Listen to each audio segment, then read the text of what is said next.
আজকে রান্না করতেছি ঢেঁড়স চচ্চড়ি। এই ঢেঁড়স চচ্চড়ি খেতে বেশ ভালোই লাগে।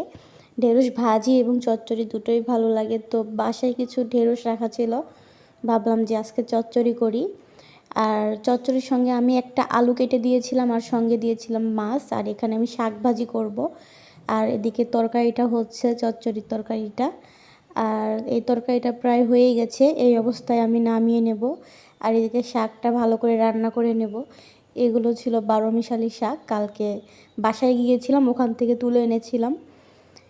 তো এই শাকটা আমার ভাজি করা হয়ে গেছে। আর এখানে আমি করলা ভাজি করব। আজকে একটু বেশি সবজি রান্না করতেছি, কারণ এই সবজিগুলো বাসায় থাকলে নষ্ট হয়ে যাবে, যার কারণে অল্প অল্প করে রান্না করে নিচ্ছি। যেইভাবেই হোক খাওয়া হয়ে যাবে, নষ্ট করার চেয়ে এইভাবে রান্না করে খাওয়া ভালো। যতটুকু পারবো খাবো, না পারলে আর কিছু করার নেই, যেহেতু দুজন মানুষেরই খাবার, বেশি খাবার দাবার আমাদের লাগে না।